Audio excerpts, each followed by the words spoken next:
Est-ce que c'est bon? Oui, parfait. Bonjour à toutes et à tous. Donc moi, je suis ravie d'être là avec vous aujourd'hui. Donc, je suis Lénaïque Pinault, directrice développement durable et qualité chez JC Deco. Et donc, l'objectif de mon intervention, c'est de vous expliquer un petit peu les choix qu'on a faits, le chemin parcouru et ce qui nous reste aussi à faire. Parce que un engagement pour le climat, c'est long. Et donc, moi, je vais vous emmener dans ce beau voyage ce matin. Et donc réduire ou compenser, faut-il choisir? Parce que c'est vrai qu'aujourd'hui, on en entend beaucoup parler, c'est la question. Il y a pas mal de personnes qui réfutent l'intérêt de la compensation, que moi j'appellerais plutôt la contribution, parce que c'est le nouveau wording qu'on doit utiliser. Et ben nous, chez JC Deco, on a décidé de faire les deux. Et je vais vous expliquer pourquoi ça faisait sens pour nous, et j'espère que ça vous donnera peut-être des clés. Alors, j'ai une zapette. Hop.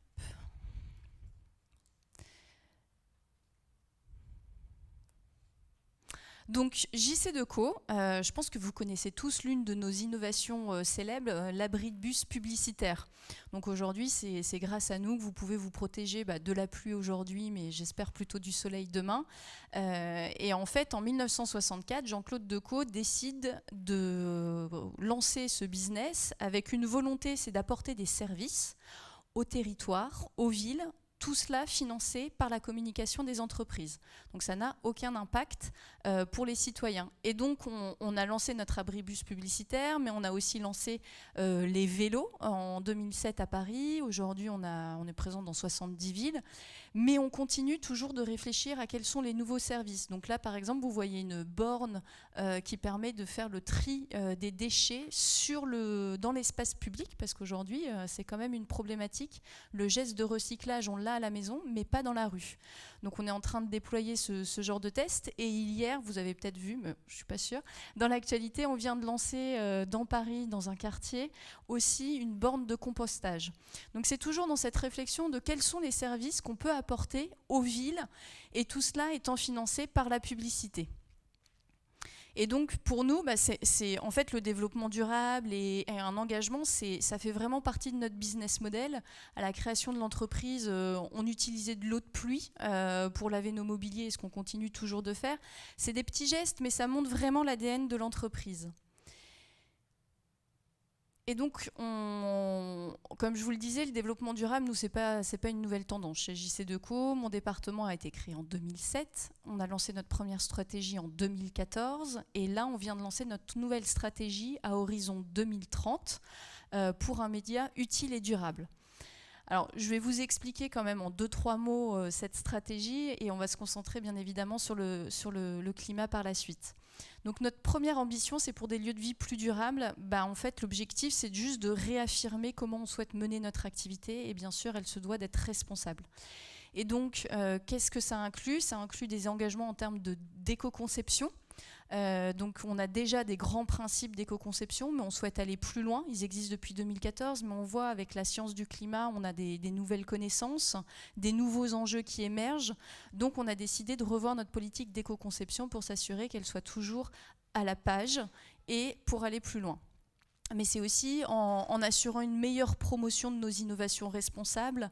On a aussi par exemple des abris de bus qui luttent contre les îlots de chaleur au sein des villes. Et donc aujourd'hui, on a aussi cette volonté de mieux expliquer l'impact de nos innovations. Et enfin, notre activité est quand même aussi liée à la communication, et donc c'est la communication responsable, parce qu'on a une conviction forte, c'est qu'aujourd'hui, il n'y aura pas de transition sans communication. Je pense que si je suis là aujourd'hui, c'est aussi pour communiquer, appréhender certains sujets avec vous et faire de la pédagogie. Et c'est aussi le rôle de la communication extérieure aujourd'hui, c'est d'accompagner les citoyens dans leur prise de décision, et donc on est en train d'accompagner une vraie transformation sur ces enjeux-là. La deuxième ambition pour une empreinte environnementale optimisée, là clairement c'est construire une stratégie climat ambitieuse pour le groupe, mais aussi intégrer nos autres impacts, l'eau, la biodiversité ou la gestion des déchets. Et donc je vais le détailler par la suite. Et enfin, la troisième ambition, ça nous tient à cœur chez JC Deco parce qu'on est une entreprise familiale. Et donc on est un employeur responsable et on veut refléter la société d'aujourd'hui. Et ce niveau d'ambition, d'exigence que l'on a, on souhaite l'étendre à l'ensemble de notre chaîne de valeur, donc y compris nos fournisseurs. Donc voilà la feuille de route qui se traduit avec plein d'objectifs bien évidemment concrets à horizon 2030. Mais ce qui est important de retenir, c'est que c'est bien de se donner un cap long, parce qu'on a besoin de mettre en place des actions qui s'inscrivent dans le temps, mais en même temps, on a une vraie urgence. Selon le rapport du GIEC, on a 3 ans pour agir. D'ici 2030, il faut réduire de 50% nos émissions au niveau de l'Union européenne. La France aussi s'est engagée sur ce cap-là. Donc ça veut dire qu'il va falloir quand même accélérer. Et à un moment, nous, on s'est dit, on a déjà fait beaucoup de choses en termes de réduction, mais il faut accélérer. Et il faut accélérer. Aujourd'hui, nous, on en est plutôt sur la mesure du scope 3. Et donc, pas la mesure, mais plutôt comment on agit sur notre scope 3. Et donc, c'est compliqué. Et à un moment, on sait que ça va prendre du temps, sauf qu'on n'en a plus du temps. Donc, de par notre expertise, notre héritage en termes de réduction que je vais vous présenter, on a décidé qu'il fallait saisir tous les leviers. Et donc, bien évidemment, la réduction reste notre priorité, mais on ne voulait pas passer à côté d'un autre levier qui est la contribution. Donc, notre stratégie climat, c'est un itinéraire en 3 temps, de façon assez classique. C'est mesurer en permanence, réduire constamment et contribuer dès aujourd'hui. Comme je vous le disais, c'est important pour nous de mener ces actions de façon simultanée. Et en fait, en 2019, on a souhaité accélérer au sein du groupe. On s'est rendu compte qu'on avait déjà fait pas mal de choses. On mesurait depuis des années notre scope 1 et notre scope 2. Le scope 3 était plutôt nouveau pour l'entreprise. Et on avait envie de faire les choses bien. Et à un moment, c'est quand même compliqué. C'est pas un sujet que tous les dirigeants maîtrisent parfaitement. Donc on a décidé de prendre un pays pilote, la France, qui représente à peu près 30% de notre chiffre d'affaires, afin de faire un pilote et d'apprendre, de construire une stratégie, de rencontrer les acteurs et de se poser les bonnes questions tous ensemble. Et donc en 2019, on s'est engagé à la neutralité, à contribuer à la neutralité carbone planétaire, mais parce qu'on avait aussi cet héritage solide. Réduire, pour nous, c'est vraiment un travail de longue date qui s'est fait en mobilisant l'ensemble des experts de l'entreprise. Et ça, je pense que c'est hyper important à comprendre. Quand on parle de climat, il faut travailler avec tous les acteurs, tous les départements, depuis les RH pour comprendre ce qu'on appelle le commuting, donc les déplacements des collaborateurs, mais aussi bien sûr les opérations, la finance. Et donc, à un moment, c'est en mobilisant tous ces experts de longue date qu'on a réussi à avoir déjà des vraies actions en termes de réduction. Nos émissions, en moins de 10 ans, depuis 2014, on les a divisées par 6 sur le scope 1 et 2 à l'échelle du groupe. Nos consommations de carburant, moins 33%. Nos consommations électriques de certains de nos mobiliers, le 2 mètres carrés par exemple qu'on voit partout dans Paris, on l'a réduit de 70%. Et on s'est aussi engagé dès 2019 à avoir 100% de notre énergie renouvelable en 2022. On était la première entreprise des médias à rejoindre RE100. C'est une initiative internationale qui met en avant, qui souhaite promouvoir les énergies renouvelables et le 100% d'énergie renouvelable. Donc fort de ce constat-là, on s'est dit qu'on devait accélérer et qu'on était quand même assez mûrs parce qu'on avait quand même fait un certain nombre d'actions. Et quelles sont-elles ? Parce que c'est quand même des chiffres qui sont déjà assez importants, dont nous sommes fiers en tout cas, parce qu'en fait, aujourd'hui, qu'est-ce qu'on a fait concrètement sur nos mobiliers ? On a systématisé les LED, c'est 50% d'énergie, je pense que maintenant, même tous les consommateurs connaissent bien ce type-là. Mais c'est aussi en travaillant sur ce qu'on appelle le smart lighting, la modulation de la luminosité. Par exemple, en temps de soleil, on va éclairer à 80%. En temps de pluie, il y a moins de luminosité. On va éclairer à 20% de nos mobiliers. Mais c'est aussi en essayant de faire une modulation la plus juste de nos campagnes publicitaires. C'est l'extinction de nuit aussi. Dès que les contrats nous le permettent avec les villes, parce qu'il ne faut pas oublier que derrière, nous, on ne fait pas ce qu'on veut, il y a aussi les villes qui décident. C'est ce qu'on met en avant pour avoir une extinction de nuit et ainsi minimiser d'environ 50% nos consommations. Donc c'est un travail de longue date, mais aussi sur nos affiches papier. Le papier aujourd'hui, les affiches papier, c'est à peu près 33%. de notre chiffre d'affaires. Et c'est en travaillant avec notre chaîne de valeur, parce qu'en fait ces affiches, c'est celle de nos annonceurs, et ben on a réussi à stabiliser à 97% l'utilisation de papier issu de forêts gérées durablement, donc labellisés PEFC, FSC. Et c'est aussi en systématisant le recyclage. Sur les véhicules, l'éco-conduite, nous, ça va faire plus de 15 ans que c'est en place dans l'entreprise. Et on voit que ça a un vrai impact. Mais c'est aussi la transformation progressive de notre flotte de véhicules vers des véhicules plus propres. Alors aujourd'hui, pour être transparent, on aurait bien voulu aller encore plus vite. Mais en fait, ce qu'il ne faut pas oublier, c'est qu'il y a des transferts d'impact. Et il y a aussi des enjeux sociaux. Par exemple, nous, chez JC2Co, on s'est rendu compte que nos collaborateurs qui sont sur le terrain, on leur a donné un avantage social qu'ils apprécient énormément, c'est de pouvoir rentrer chez eux le soir avec leur véhicule de fonction. Ça optimise leur tournée, ça réduit les coûts, on connaît bien le coût du carburant aujourd'hui, donc c'est très apprécié. Et donc on a voulu passer assez rapidement aux véhicules électriques, sauf qu'on s'est rendu compte que nos collaborateurs, ils n'habitent pas tous dans des pavillons, avec la capacité de recharger leur véhicule électrique. Donc c'est aussi tout un déploiement en fait, qui doit être pensé sur les enjeux environnementaux mais aussi sociaux et accompagner cette transition et aussi suivre le mouvement par rapport à l'ensemble des infrastructures qui doivent être développées sur le territoire. Mais je suis très confiante et bien sûr on va y arriver et c'est en train de se développer.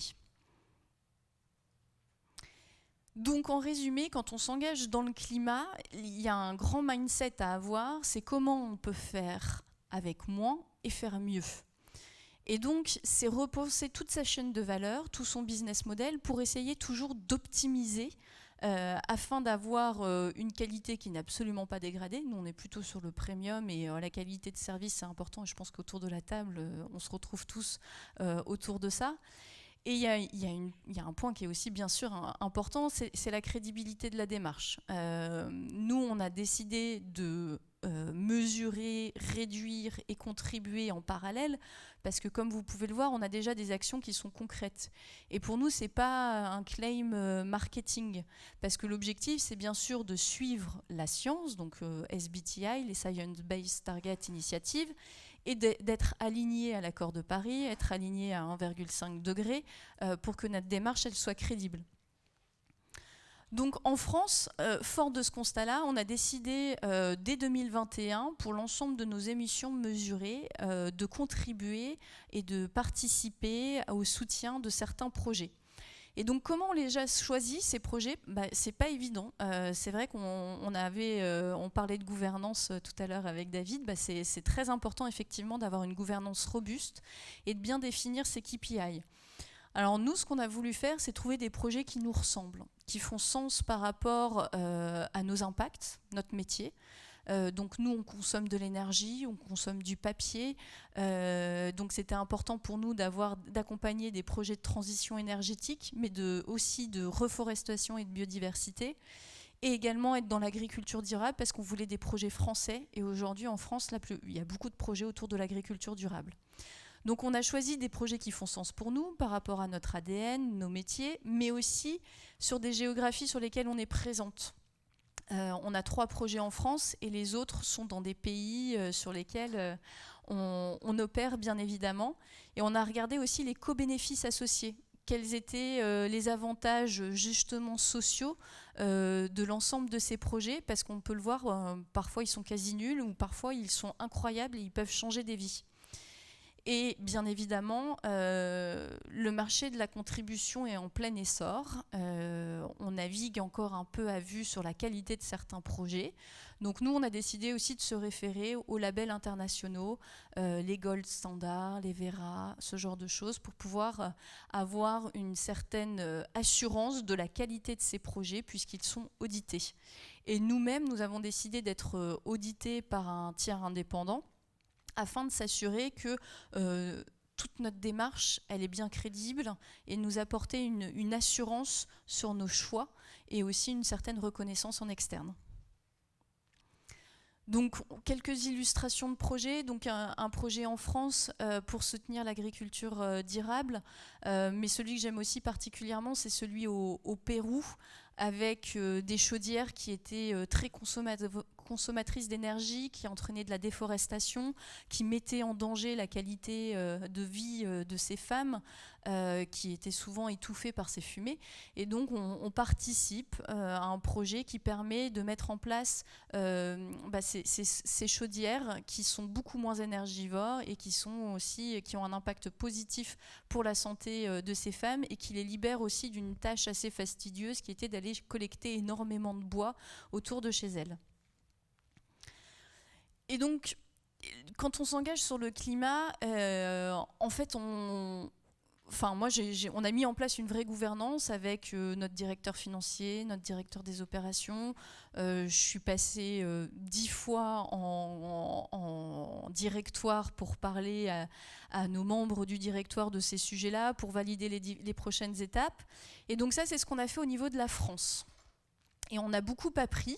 Et fort de ce constat-là, on est en train de développer en 2022, en ce moment, notre stratégie à l'échelle du groupe. Donc moi, je ne vais pas vous faire une annonce en vous disant on va contribuer à la neutralité carbone en 2040. Pour le moment, je ne sais pas. Nous, en ce moment, on a affiné notre mesure. Là, on vient de recevoir le rapport, je suis plutôt satisfaite. Et on est en train de mener aussi des workshops pour identifier clairement nos plans de réduction.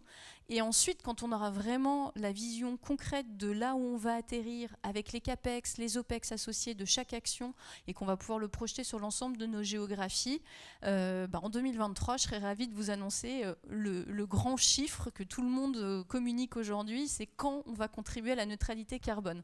Chez nous, c'est pas vraiment l'objectif. Nous, l'objectif, c'est d'être certain que toutes nos actions, elles soient actionnables, finançables et qu'elles ont un véritable impact. Donc je pense qu'il ne faut pas oublier non plus, malgré peut-être la pression qu'on peut subir au quotidien de la plupart de nos parties prenantes, que c'est important de prendre ce temps de réflexion et de construction. Et nous, on est présents aussi donc, dans 70 pays. On touche à peu près 850 millions de personnes chaque jour. Et donc, à un moment, il y a aussi une histoire de cohérence. On ne peut pas s'engager sur la neutralité climat et ne pas aussi accompagner une transition plus globale de la société. Et donc, c'est pour ça qu'aujourd'hui, on essaye d'accompagner nos annonceurs pour mettre en place des campagnes plus responsables. On a un comité de déontologie dans la plupart de nos pays qui va être étendu systématiquement dans tous nos pays en 2022. Et par exemple, moi en France, j'en fais partie. On a évalué 3500 campagnes. On a demandé à 500 annonceurs de les revoir. Et il y a 50 qu'on a refusées. Parce que c'est ça aussi une responsabilité quand on s'engage dans le climat. Il faut être cohérent dans l'ensemble de ses actions. Et c'est un travail qu'on doit faire avec l'ensemble de ces parties prenantes. Nous, aujourd'hui, 80% de nos émissions, c'est le scope 3. Donc, il faut travailler avec nos parties prenantes. Donc, c'est nos fournisseurs qui doivent collaborer avec nous. Mais aussi, c'est le travail qu'on peut faire avec nos annonceurs pour faire de la pédagogie et de la sensibilisation. Et donc, par exemple, on vient de lancer Empreinte 360. C'est un calculateur d'empreinte des campagnes. Sur 4 indicateurs, le carbone, l'eau, mais aussi l'empreinte socio-économique des campagnes. Et ça permet d'accompagner nos annonceurs pour identifier quels sont les postes les plus émissifs et ensuite essayer de travailler avec eux sur l'éco-conception des campagnes. Voilà, donc vous l'aurez compris, nous, chez JC Decaux, on a fait le choix de réduire et de compenser en parallèle parce qu'on pensait que c'était la meilleure solution pour nous par rapport à notre niveau de maturité. Je vous remercie.